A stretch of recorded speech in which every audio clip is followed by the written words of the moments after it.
Good morning, students. Next characteristics of the Indian economy: increasing industrial production. ಕೈಗಾರಿಕೆ ಉತ್ಪಾದನೆಯಲ್ಲಿ ಹೆಚ್ಚಳ.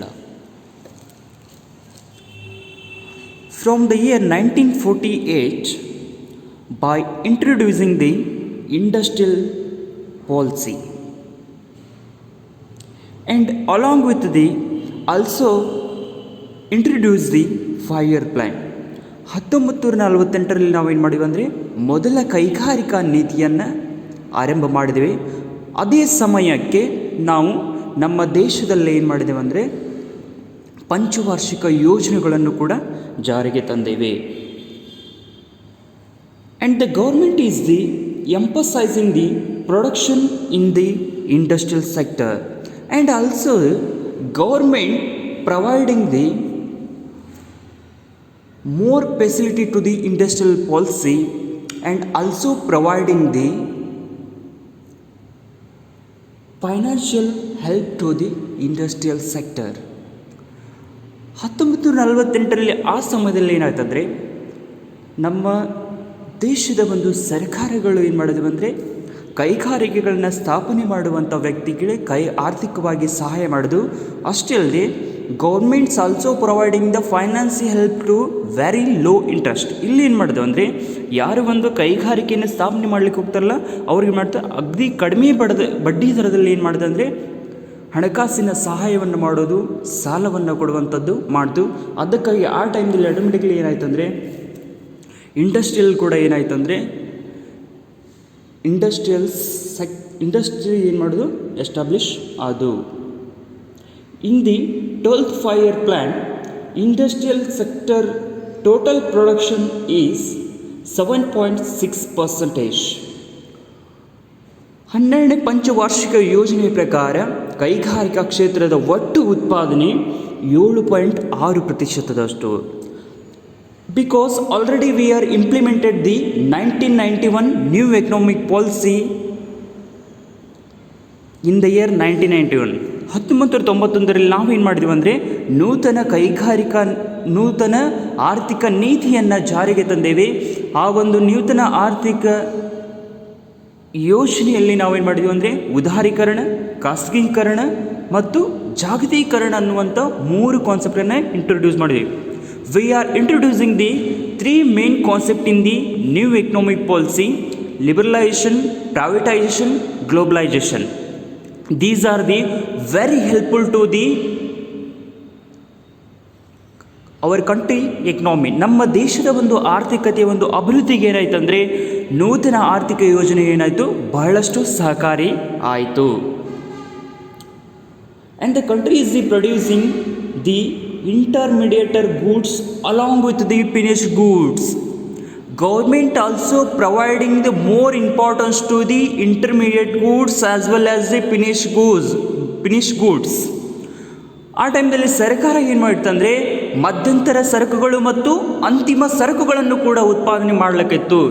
ಇಲ್ಲಿ ಇಂಟರ್ಮೀಡಿಯೇಟ್ ಗೂಡ್ಸ್ಗೆ ಇಂಪಾರ್ಟೆನ್ಸ್ ಕೊಡೋದ್ರಲ್ಲಿ ಏನಾಗ್ತದೆ ಆಟೋಮೆಟಿಕ್ಲಿ ಕೂಡ ಏನಾಗ್ತದೆ ಅಂದರೆ ಇಂಡಸ್ಟ್ರಿಯಲ್ ಸೆಕ್ಟರ್ದು ಒಂದು ಪ್ರೊಡಕ್ಷನ್ ಕೂಡ ಇನ್ಕ್ರೀಸ್ ಆಗ್ತದೆ. ಅಷ್ಟೇ ಅಲ್ಲದೆ ಫಿನಿಶ್ ಗೂಡ್ಸ್ ಅದಕ್ಕೆಲ್ಲ ಏನು ಮಾಡೋದು ಅಂದರೆ ಪ್ರೊಡ್ಯೂಸ್ ಮಾಡೋದಂದರೆ ಆಟೋಮೆಟಿಕ್ಲಿ ಏನಾಗ್ತದೆ ಅಂದರೆ ಆ ಒಂದು ಕೈಗಾರಿಕೆಯ ಒಂದು ಉತ್ಪಾದನೆಯಲ್ಲಿ ಕೂಡ ಏನಾಗ್ತದೆ ಹೆಚ್ಚಿಗೆ ಆಗ್ತದೆ. In some of the state like Maharashtra, Uttar Pradesh, Punjab, Tamil Nadu, Andhra Pradesh famous for the industrial location. These states are more important to the industrial sector because industrial sector providing the more employment opportunity as well as the more income to the entrepreneur.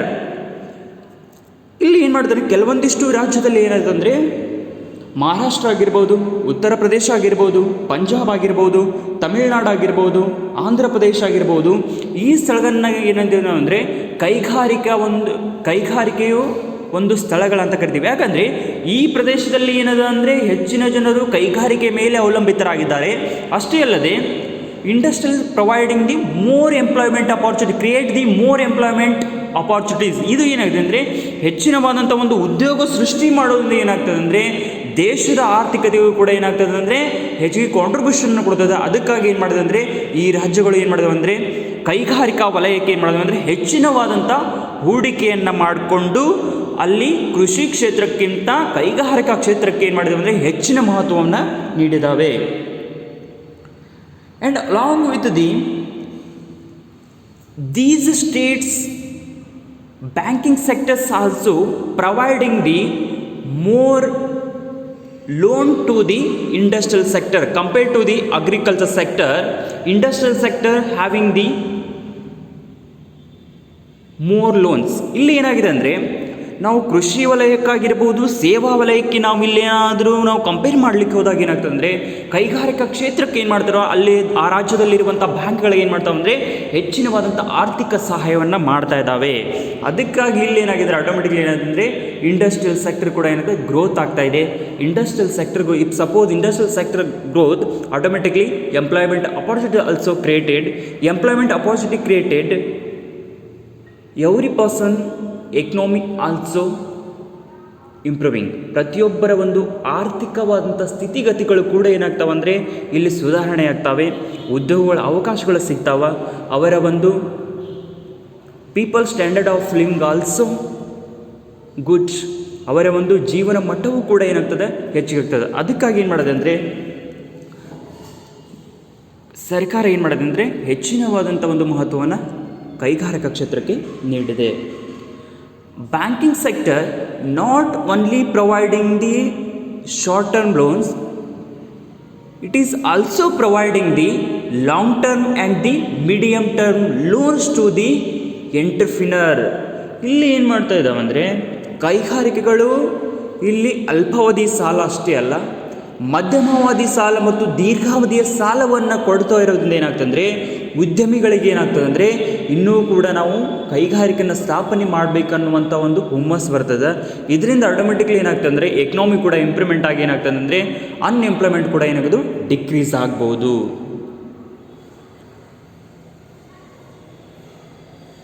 And banking sector providing the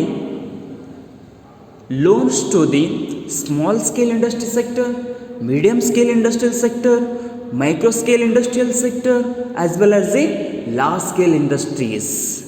ಇಲ್ಲಿ ಏನು ಮಾಡ್ತದೆ ಅಂದರೆ ಬ್ಯಾಂಕ್ಗಳು ಇಲ್ಲಿ ಸಣ್ಣ ಕೈಗಾರಿಕೆಗಳು ಅಷ್ಟೇ ಅಲ್ಲದೆ ಮಧ್ಯಮ ಕೈಗಾರಿಕೆಗಳು, ದೊಡ್ಡ ಕೈಗಾರಿಕೆಗಳು, ಅತಿ ಸೂಕ್ಷ್ಮ ಕೈಗಾರಿಕೆಗಳು ಕೂಡ ಏನು ಮಾಡ್ತದೆ ಅಂದರೆ ಹಣಕಾಸಿನ ಸಹಾಯ ಮಾಡೋದಂದರೆ ಏನಾಗ್ತದೆ ಅಂದರೆ ಹೆಚ್ಚಿನವಾದಂಥ ಒಂದು ಕೈಗಾರಿಕಾ ಅಭಿವೃದ್ಧಿ ಆಗ್ತದೆ.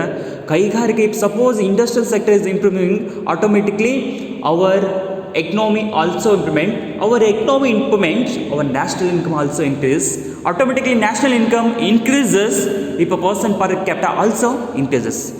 ಇಲ್ಲಿ ಒಂದು ದೇಶದ ಆರ್ಥಿಕತೆ ಹೆಚ್ಚಿಗೆ ಆಗ್ತಾ ಇದೆ ಅಂದರೆ ಒಂದು ದೇಶದ ಆರ್ಥಿಕತೆಯಿಂದ ರಾಷ್ಟ್ರೀಯ ಆದಾಯ ಹೆಚ್ಚಿಗೆ ಆಗ್ತದೆ, ರಾಷ್ಟ್ರೀಯ ಆದಾಯದಿಂದ ಒಬ್ಬ ವ್ಯಕ್ತಿಯ ತಲಾ ಆದಾಯ ಹೆಚ್ಚಾಗ್ತದೆ, ಒಬ್ಬ ವ್ಯಕ್ತಿಯ ತಲಾ ಆದಾಯ ಹೆಚ್ಚಿಗೆ ಆಗ್ತಾ ಇದೆ ಅಂದರೆ ಅವರ ಒಂದು ಆರ್ಥಿಕ ಮಟ್ಟವೂ ಕೂಡ ಏನಾಗ್ತದೆ ಅಂದರೆ ಸುಧಾರಣೆ ಆಗ್ತಾ ಇದೆ ಅಂತ ಅದರ ಅರ್ಥ ಆಗ್ತಾ ಇದೆ. ನೆಕ್ಸ್ಟ್ ಒಂದು ಇನ್ಕ್ರೀಸ್ ಇನ್ ಇರಿಗೇಷನ್ ಫೆಸಿಲಿಟೀಸ್, ನೀರಾವರಿಯ ಒಂದು ನೀಡುವ ಸೌಲಭ್ಯಗಳಲ್ಲಿ ಹೆಚ್ಚಳ ಆಗ್ತದೆ. Because our country depend on the agriculture sector as well as the agricultural allied activities. ಇಲ್ಲಿ ನಮ್ಮ ದೇಶ ಏನಾಗ್ತದೆ ಅಂದರೆ ಕೃಷಿ ಕ್ಷೇತ್ರ ಮತ್ತು ಕೃಷಿಯ ಇನ್ನಿತರ ಚಟುವಟಿಕೆಗಳಲ್ಲಿ ಏನಾಗಿದೆ ಅಂದರೆ ಹೆಚ್ಚಿನವಾದಂಥ ಒಂದು ಮಹತ್ವವನ್ನು ಕೊಡ್ತಾ ಇದೆ. Because our country 75% people are living in the village. ನಮ್ಮ ದೇಶದಲ್ಲಿ ಏನಾಗಿದೆ ಅಂದರೆ 75% ಜನರು ಏನು ಮಾಡೋದಂದರೆ ಹಳ್ಳಿಯಲ್ಲಿ ಜನ ಮಾಡೋದ್ರಿಂದ ಅವರಿಗೆ ಯಾವುದೇ ರೀತಿಯಾದಂಥ ಇನ್ನಿತರ ಚಟುವಟಿಕೆ ಮಾಡುವಂಥ ಜ್ಞಾನ ಇಲ್ಲದೆ ಇರೋದ್ರಿಂದ ಅವ್ರು ಏನು ಮಾಡ್ತಾರೆ, ಹೆಚ್ಚಿನ ಜನ ಮಾಡ್ತಾರೆ ಅಂದರೆ ಕೃಷಿಯ ಚಟುವಟಿಕೆಗಳಲ್ಲಿ ತೊಡಗಿದ್ದಾರೆ. ಅದಕ್ಕಾಗಿ ಇಲ್ಲಿ ಏನಾಗಿದೆ ಅಂದರೆ government also providing the more facilities to the irrigation, ನೀರಾವರಿಗೆ ಏನು ಮಾಡಿದೆ ಹೆಚ್ಚಿನವಾದಂಥ ಮಹತ್ವವನ್ನು ಕೊಟ್ಟಿದೆ. Government is providing the short term and long term financial for agriculture sector. Government also providing the short term and long term finance facility to the agriculture sector. ಇಲ್ಲಿ ಕೃಷಿ ವಲಯಕ್ಕೂ ಕೂಡ ಏನು ಮಾಡಿದೆ ಅಂದರೆ ಸರ್ಕಾರ ಏನು ಮಾಡಿದೆ ಅಂದರೆ ತನ್ನದೇ ಆದಂಥ ಒಂದು ಅಲ್ಪಾವಧಿ ದೀರ್ಘಾವಧಿಯ ಒಂದು ಸಾಲವನ್ನು ಕೂಡ ಇಲ್ಲಿನ ಕೃಷಿ ಕ್ಷೇತ್ರದಲ್ಲಿದೆ. Because some of the time farmers want the technologies from various places. ಇಲ್ಲಿ ಏನಾಯ್ತು ತಂತ್ರಜ್ಞಾನಗಳನ್ನು ನಾವು ಏನು ಮಾಡೋದು ಅಂದರೆ ಅಳವಡಿಸ್ಕೋಬೇಕಾಗ್ತದೆ. ಆ ಟೈಮ್ದಲ್ಲಿ ಕೂಡ ಏನಾಗ್ತಂದರೆ ಆ ತಂತ್ರಜ್ಞಾನ ಅಳವಡಿಸಿಕೊಳ್ಳಲು ನಮ್ಮ ರೈತರಲ್ಲಿ ಏನಾಗ್ತಂದರೆ ಅಷ್ಟು ಹಣಕಾಸಿನ ಒಂದು ವ್ಯವಸ್ಥೆ ಇರೋದಿಲ್ಲ. ಆ ಟೈಮ್ದಲ್ಲಿ ಅವ್ರು ಏನು ಮಾಡೋದು ಅಂದರೆ ಯಾವುದೇ ರೀತಿಯಾದಂಥ ಬ್ಯಾಂಕಿಗೆ ಹೋಗಿ ಅವ್ರು ಏನು ಮಾಡೋದು ಅಂದರೆ ಲೋನ್ಸನ್ನು ತೊಗೊಂಡು ಆ ಒಂದು ಟೆಕ್ನಾಲಜೀಸನ್ನು ಇಂಪ್ಲಿಮೆಂಟ್ ಮಾಡಿಕೊಂಡು ಆಟೋಮೆಟಿಕಲಿ ಅಗ್ರಿಕಲ್ಚರ್ ಸೆಕ್ಟರಲ್ಲಿ ಪ್ರೊಡಕ್ಷನ್ನ ಏನು ಮಾಡೋದು ಇನ್ಕ್ರೀಸ್ ಮಾಡ್ಬೋದು. ಪ್ರೊಡಕ್ಷನ್ ಇನ್ಕ್ರೀಸ್ ಆಯ್ತಂದರೆ ಫಾರ್ಮರ್ಸ್ ಇನ್ಕಮ್ ಆಲ್ಸೋ ಇನ್ಕ್ರೀಸಸ್. ಇಲ್ಲಿ ಉತ್ಪಾದನೆ ಹೆಚ್ಚಿಗೆ ಆಯ್ತಂದರೆ ರೈತರ ಆದಾಯದಲ್ಲೂ ಕೂಡ ಏನಾಗ್ತದೆ ಹೆಚ್ಚಿಗೆ ಆಗ್ತದೆ.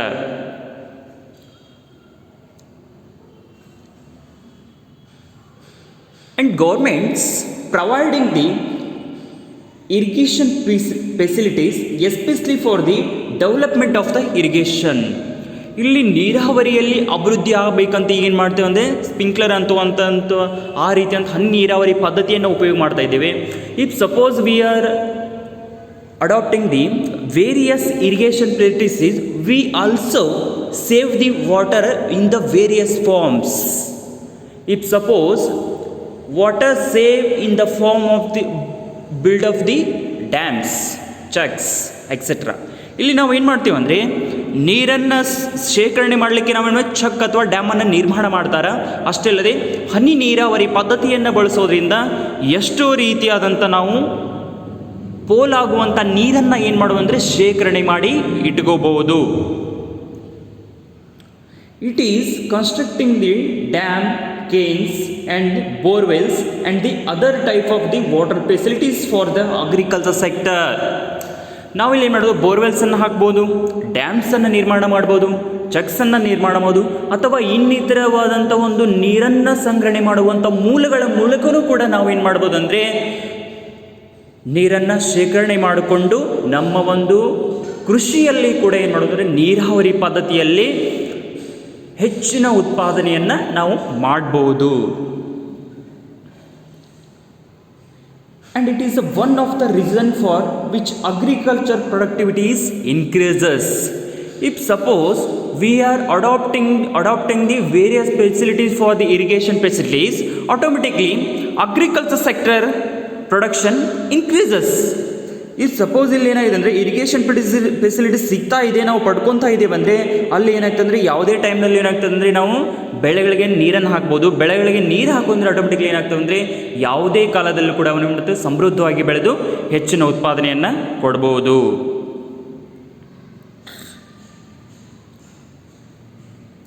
And irrigation it is the form of the water facilities, and also in the year 2014 and 15 254 metric ton production in the agriculture sector. ನಾವು ಇಲ್ಲಿ 2014 ಮತ್ತು 15ರಲ್ಲಿ ಏನು ಮಾಡಿದ್ದೇವೆ ಅಂದರೆ 254 ಮಿಲಿಯನ್ ಟನ್ನಷ್ಟು ಅಗ್ರಿಕಲ್ಚರ್ ಪ್ರೊಡಕ್ಷನ್ ಏನು ಮಾಡಿದ್ದೇವೆ ಅಂದರೆ ಕೃಷಿಯಲ್ಲಿ ಏನು ಮಾಡಿದ್ದೇವೆ ಅಂದರೆ ಉತ್ಪಾದನೆಯನ್ನು ಮಾಡಿದ್ದೇವೆ. ಯಾವಾಗಿದೆ 2014 ಮತ್ತು 15ರಲ್ಲಿ. Because we are again implement the green revolution in the year 2012. 2012ರಲ್ಲಿ ನಾವು ಮತ್ತೆ ಏನು ಮಾಡಿದೀವಿ ಅಂದರೆ ಹಸಿರು ಕ್ರಾಂತಿಯನ್ನು ನಾವು ಅಳವಡಿಸಿಕೊಂಡೆವು. Before implementing the green revolution, our country agriculture sector production only 54 million tons before the 1991. ಇಲ್ಲಿ 1990 ಮತ್ತು 90ರಿಂದ ಮುಂಚಿತವಾಗಿ ನಾವು ಏನು ಮಾಡ್ತೀವಿ ಅಂದರೆ ಒನ್ಲಿ ನಾವು ಎಷ್ಟು ಮಾಡ್ತೀವಿ 54 ಮಿಲಿಯನ್ ಟನ್ನಷ್ಟು ಮಾತ್ರ ಏನು ಮಾಡ್ತೀವಿ ಉತ್ಪಾದನೆ ಮಾಡ್ತೀವಿ. ಯಾವಾಗ ಒಂದು ನಾವು ಹಸಿರು ಕ್ರಾಂತಿ ಎನ್ನುವಂಥದ್ದು when we are implementing the green revolution, that time our agriculture production automatically increases because farmers also adopting the new irrigation facilities. ನಮ್ಮ ರೈತರು ಕೂಡ ಇಲ್ಲಿ ಏನು ಮಾಡಿದ್ರು ಅಂದರೆ ಹೊಸ ಆಧುನಿಕ ತಂತ್ರಜ್ಞಾನಗಳನ್ನ ಅಳವಡಿಸ್ಕೊಳ್ತಾ ಇರೋದ್ರಿಂದ ಏನಾಗ್ತದೆ ಅಂದರೆ 2014 ಮತ್ತು 15ರಲ್ಲಿ ನಮ್ಮದು 54 ಮಿಲಿಯನ್ ಟನ್ ಇದ್ದದ್ದು 254 ಮಿಲಿಯನ್ ಟನ್ನಷ್ಟು ಏನು ಮಾಡ್ತಂದರೆ ಕೃಷಿ ಕ್ಷೇತ್ರದಲ್ಲೇ ಉತ್ಪಾದನೆಯನ್ನು ನಾವು ಹೆಚ್ಚಿಗೆ ಮಾಡಿದ್ದೀವಿ. And government also supporting to the farmers farmers in the time of the various critical condition. ಕೆಲವೊಂದಿಷ್ಟು ಸಂದಿಗ್ಧ ಸ್ಥಿತಿಯಲ್ಲಿ ಏನು ಮಾಡ್ತದೆ ಅಂದರೆ ಸರ್ಕಾರ ಏನು ಮಾಡೋದು ಅಂದರೆ ರೈತರ ಜೊತೆ ಕೈ ಜೋಡಿಸಿದಾಗ ಏನಾಯ್ತು ಅಂದರೆ ಆ ಒಂದು ರೈತರು ಕೂಡ ಏನು ಮಾಡ್ತಾರೆ ಅಂದರೆ ಹೊಸ ಹೊಸ ತಂತ್ರಜ್ಞಾನಗಳನ್ನು ಅಳವಡಿಸಿಕೊಂಡ್ರು. ಅದರಿಂದ ಏನಾಯಿತು ಅಂದರೆ ಅಗ್ರಿಕಲ್ಚರ್ ಪ್ರೊಡಕ್ಷನ್ದಲ್ಲೂ ಕೂಡ ಏನಾಯಿತು ಇನ್ಕ್ರೀಸ್ ಆಯಿತು.